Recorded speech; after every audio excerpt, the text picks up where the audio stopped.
situation surrounding President Trump's handling of the Ukraine conflict is complex and has shifted following the Alaska summit.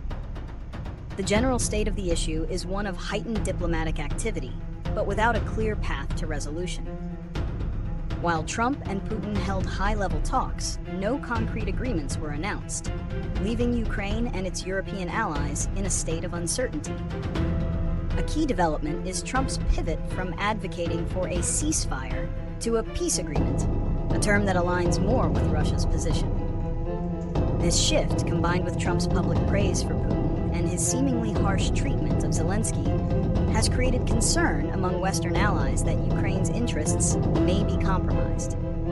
Zelenskyy is now scheduled to meet with Trump in Washington to advocate for his country's position and ensure that Ukraine has a seat at the table in any future negotiations, potentially in a trilateral format.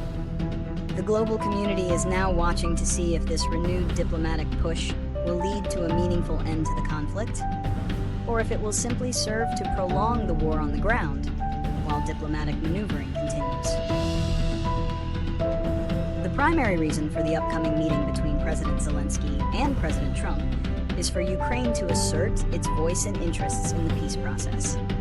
Following the Alaska summit, where Trump and Putin held discussions without a Ukrainian representative present, Zelenskyy is keen to ensure that no deal is made without Ukraine. His key objectives include pushing back on concessions. Zelenskyy needs to firmly communicate to Trump that Ukraine will not cede its sovereign territory, particularly in the Donbas region, as part of a peace deal. Securing robust guarantees. Ukraine is seeking a strong security guarantee from the U.S. and its allies to deter future Russian aggression, a topic reportedly raised by Trump in his post-summit call with European leaders. Advocating for a trilateral summit. Zelenskyy is pressing for a trilateral format involving Ukraine, the U.S., and Russia to ensure his country has a direct seat at the negotiating table. From Trump's perspective, the meeting is a necessary step to show he is actively working toward a solution and to put the onus on Zelenskyy to get a deal done, as he stated after his talks with Putin. The consequences of the upcoming meeting are a source of significant geopolitical concern. The most immediate risk is that President Trump, in his eagerness to secure a deal, may pressure Ukraine into making territorial concessions to Russia.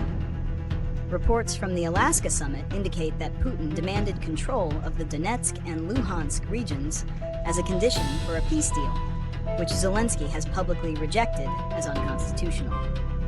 A deal based on this demand could be seen as a capitulation for Ukraine. Furthermore, the meeting could create a rift between the U.S. and its European allies. While European leaders have welcomed Trump's diplomatic efforts, they have also insisted that Ukraine's territorial integrity must be respected and that no borders should be changed by force. If the White House meeting leads to a deal that sidesteps these principles, it could weaken the united front against Russian aggression and undermine international law. For Zelenskyy, the consequences are critical. He either secures a strong commitment to Ukraine's sovereignty or faces the possibility of being forced into a deal he cannot accept. Solving the complex diplomatic issue requires a coordinated strategy that addresses the concerns of all parties involved. A key solution for Ukraine is to use the upcoming White House meeting to firmly state its non-negotiable terms for peace. This includes rejecting any territorial concessions and securing clear, robust security guarantees from the U.S. that would protect its sovereignty and deter future Russian aggression.